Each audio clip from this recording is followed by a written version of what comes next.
Stone's Embraace by ChaoticHarmony. He sighed mentally as he thought to himself. You know, you would think that being turned into a statue would mean that you wouldn't feel anything. It should be that if you get turned to stone, you feel as if you were asleep the whole time. I'm disappointed that it isn't like that. Being awake all this time without changing is starting to become tiring. Discord heaved an elemental sigh. I mean, come on. Would it kill the elements to give me something to do in here? I can't even move around a little. Unable to change facial expression, Discord put on a mental pouty face. It's just not fair. I mean, Luna got a whole moon after she was blasted. What happened to me? I get turned to stone, unable to move a muscle. And then she gets out and gets blasted again by the elements, and she just gets turned back into a princess. What happens when I bust out again? I get turned into stone again! Discord did notice something new in his garden state. A large orange sign, coated with some reflective material that flashed in sunlight. Of course, it was probably just some grand sign announcing his presence to the world. Celestia would do that sort of thing, placing a sign where nobody would want to go. She always doing small things to try and annoy the spirit of chaos. She had no idea how pitiful her attempts were. Luna had a lot more variety in how she annoyed him. As if she were cold, Luna, in all her haughty glory, trotted towards him.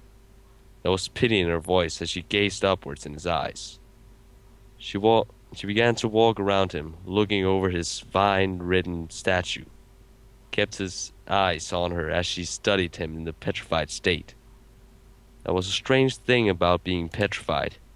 You can keep looking any direction you want. This call wasn't once complained, though. Being able to look around has helped keep me sane all these years. Of course, there had been no ponytails in the garden for a long time. Vines threatened to overtake every statue. As mental state declined, he was saved by Luna's visiting him. He remembered the first visit with a certain fondness, recalling the first painful conversation.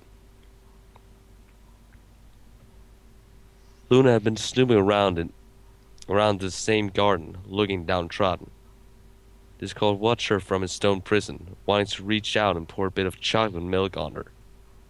Of course, that wouldn't make her happy, but it would stop that pitiful sad face and only make her angry. Unfortunately, Spirit's prison prevented him from doing this, so he contented himself to thinking gleefully about it. Luna walked slowly down the pathway, sighing occasionally as she thought of her problems. That poor little Luna, left alone to cry all by her lonesome. She is so unfortunate. The spine in his thoughts had surprised him, but he did nothing to hold the thoughts. Look at her, able to walk around and have fun again. She's able to eat and sleep and go to the bathroom. She does what she's meant to do, raise the moon. Do I get to raise the moon or cause any chaos? That's a big N and a big O. Discord's tirade in his mind silenced itself as he watched Luna drop to the ground in front of him. Discord was drawn out of the memory by a sharp poke in the side. That was another funny thing about being petrified. You can still feel everything as if it were touching your skin. So when it got freezing cold or boiling hot, Discord was always in misery. He felt a familiar shock course through his body as Luna cast a spell on his statue, which was glowing with a light blue light. Discord felt Luna's presence in his stone cage, slightly sad as usual. Luna's small, sad voice rang out in the quiet garden. Hello, you vine-eaten statue. We have come to visit the prisoner again. Slightly sad voice's taunt had made Discord chuckle mentally. Hello, you little moon muncher. How are you today? Discord yelled in his mind as he felt a sharp pain on his leg. He looked down to see Luna biting on his calf. Another effect of the spell, besides giving him mage power to totes petrified creatures, was that it made his stone skin as soft as his normal flesh. Ouch! Biting hurts, you know. If you don't stop, I'll turn that precious moon of yours into cheese. Don't make me... He trailed off frantically, knowing his threat would be ignored. Luna pulled away, but not before biting him again. And what is it you would do, statue? You know very well you cannot move a single part of your being. You cannot use your magic in that prison of stone. We know all of these things, especially after being the ones to visit you for a few cycles of the moon. Discord sighed mentally again. Luna's face lit up in a smile at his huffy attitude. He still couldn't figure out why she was always so happy to see him. Maybe it was because she was like him, in a way, defeated by the elements of harmony and given a painful punishment by them. Her presence in his mind was sickening, always being so cheerful at being with him. He hated it, and another pony actually liked him. Of course, if he had this way, he would have sent her right back to the moon, but made of cheese instead of rocks. I bet every pony would love that. I mean, what's not to like about a cheese moon? Felt another nip as Luna flew up behind his ears, giggling as she nibbled on his ears. She enjoyed taking advantage of his inability to move, torturing him in different ways every visit. Discord wondered if she researched different methods of torment because she always had something new for him. His mind jumped as he felt another pinch at the base of his skull. Luna smiled at his mental jump and pushed her hoof in harder, waiting for the words of submission. Discord stubbornly refused, clamming a mental hand over his mouth. Luna, now laughing outright, placed her horn where her hooves had been and began digging even harder into his skin. It was all Discord could do from crying out the words she sought, but he would hold out a little longer to her pressure, and he felt her teeth grip his ear again. Uncle! Uncle, I say! Please stop it, Luna! She ceased her digging immediately, flying around to face him again with a smile on her face. I win again, statue! The laughter in her voice was still there, but she lay down in front of him, suddenly serious. Thank you, Discord, for everything. Discord mentally gagged, but his heart had swelled at her heartfelt thanks. She had taken his happiness, and she snuggled him close to him. Soon, her breathing fell into a steady rhythm. The Prince of Night had fallen asleep next to the statue of Chaos. Unable to sleep, Discord fell back into his memories. Discord's mind was blank, dumbstruck as she cried in front of him, all of her sadness unleashing itself in one flood of tears. He was surprised at the lack of his usual urge to dump something on her, or to make her mad in some way. Her tears began to pool around her, sparkling in the light of the sun and running through the many different tracks that the animals of the gardens had made. None of them were present in this garden, thanks to a spell Celestia had cast over this particular part of the garden. She didn't want her precious menagerie to get attacked by the mean old stone statue. Discord watched as she wiped away her tears, looking up at him with sad eyes. Why didn't you get a second chance like we did? She nuzzled him on the leg, and he shivered at her cold touch. He felt her tears begin to slide slowly down his leg, and he had the sudden urge to give her a comforting touch on her mane. He attempted to move away from that thought. The kind of mushiness was against his very nature. He loved seeing ponies sad, and yet Luna's sadness brought him nothing but pain. Discord wanted nothing more than to hum a lullaby for her, that she could fall into the world of dreams, but the stone prevented him from speaking. Suddenly, Luna looked up at him with resolve in her eyes. She leaned close to him and nuzzled his cheek. She flapped her deep blue wings and launched herself into the air, heading towards the royal library. Discord watched her as she flew away, her tears shining like drops of liquid moonlight in the sun. She returned shortly, an ancient-looking spellbook held in her magical blue grip. Discord couldn't make out the titleless name through the blue sparkling haze. He tried to move away from Luna. She began chanting the spell, her horn throwing off sparks of magical energy as he channeled the energy needed for a spell. He forced himself to look in the other direction, and he felt a sharp horn jab into his side and shivered as he felt Luna's sad presence in his mind. Her voice sounded throughout the quiet garden. Discord? Art thou present? Yes, Luna, I'm here. Luna was the cause of his resurfacing to the world of reality. She stirred in her sleep, sighing contentedly at his feet. She had no idea how adorable she looked when she slept. Of course, Discord always felt the urge to wake her up by pouring chocolate milk all over her, but he couldn't achieve that in his stoned state. He wheezed with immense laughter at his own joke. Oh, that's a good one. I guess I'm stoned, eh? Oh, Celestia, that's hilarious. As if his mental laughter had been voiced, Luna opened her eyes slowly. Laying the sleep from her eyes, she looked into the sky, saw her sister's sun begin to descend from the sky. Shaking off the last vestiges of her rest, she shot up into the sky, flying towards the royal court to relieve her sister of her duties. Discord sighed in his thought as he watched her fly away. Not even a goodbye.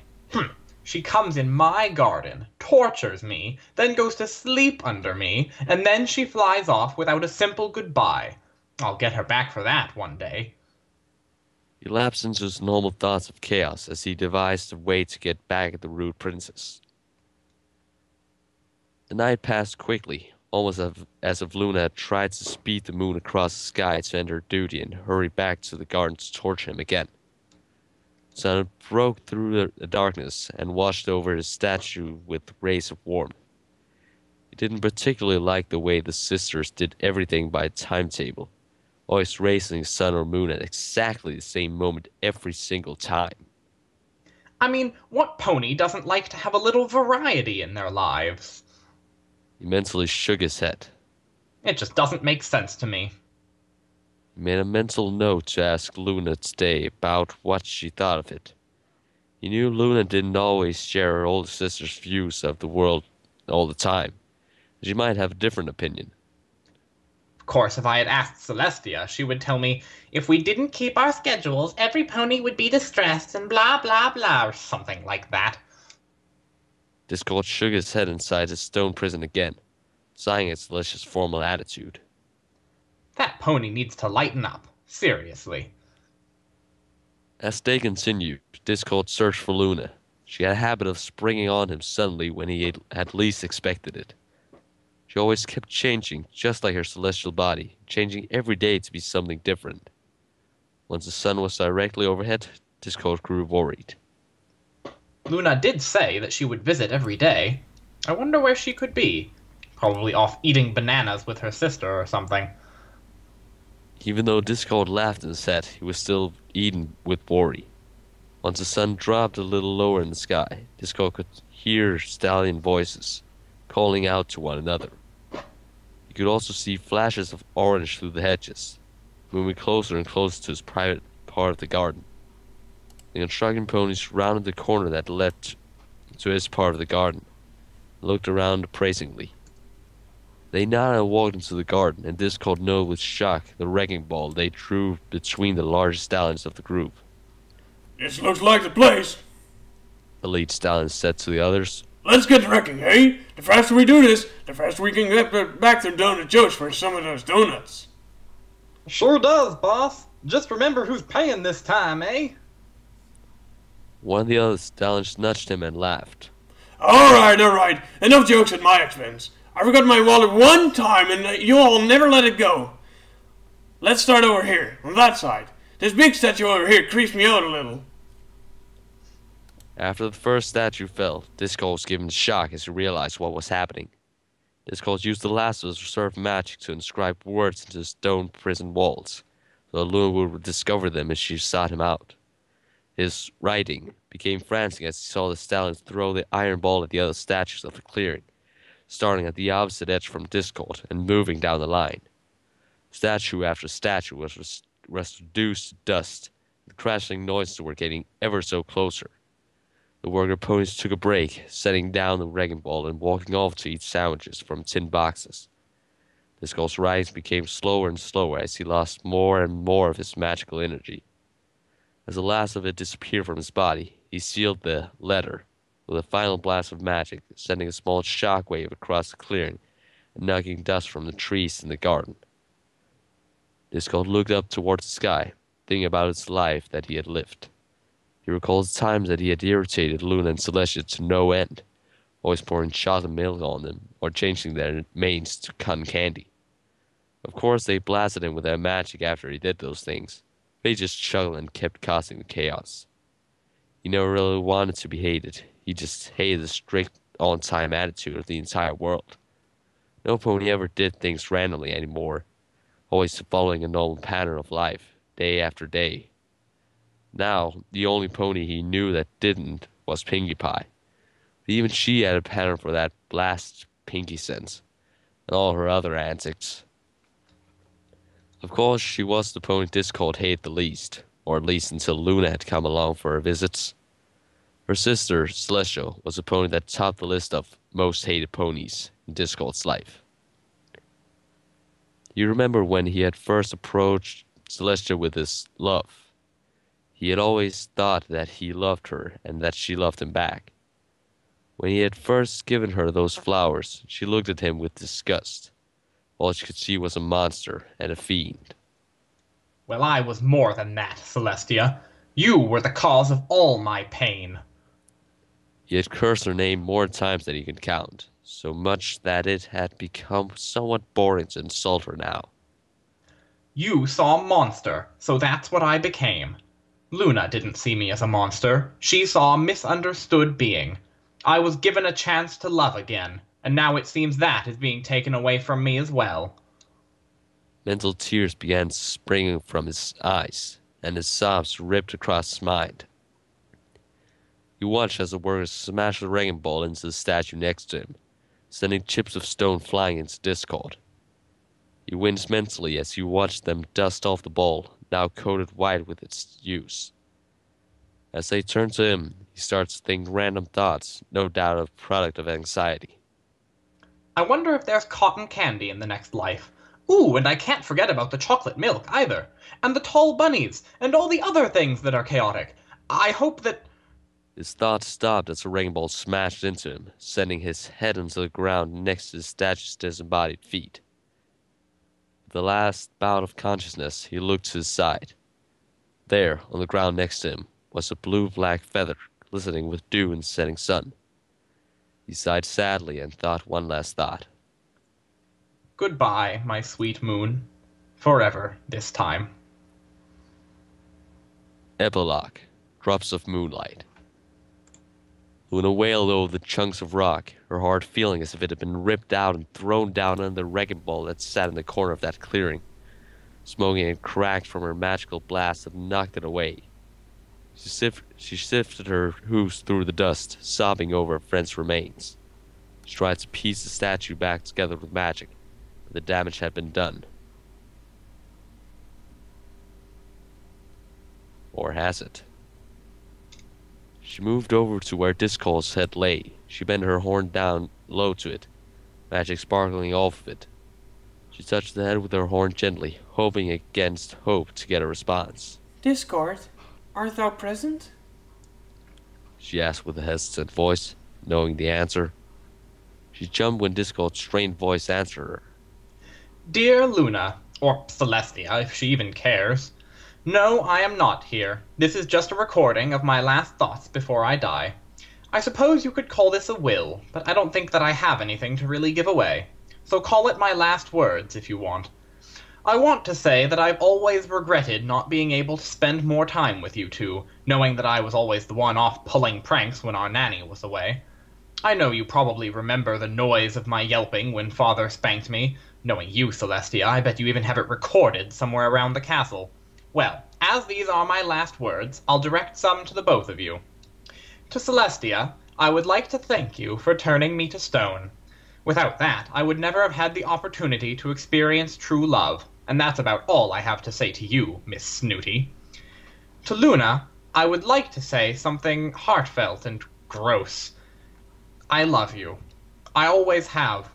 I have always admired your celestial body more than your snooty sister's. The sun is never changing, always doing the same thing every single day. But the moon varies, changing shape and location every night. Stars are born and stars die during the night. But I hope you will never die, my love forever eternal. May you continue to rise, Luna, and keep me in your heart until the end of days. The words continued, but Luna couldn't hear them anymore. She always suspected Discord's love ever since they were false. She had never tried to pursue it, fearing that it would end their good friendship. And then she had to watch as Celestia turned her love into stone, sit in that garden for thousands of years. Even then, Luna had regretted not approaching Discord sooner, thinking she could have saved him. But now she would never get that chance again. Luna cried like she did all those years ago, lying in the white powder, her tears dripping from her eyes like drops of liquid moonlight shining in their namesake's light. The end.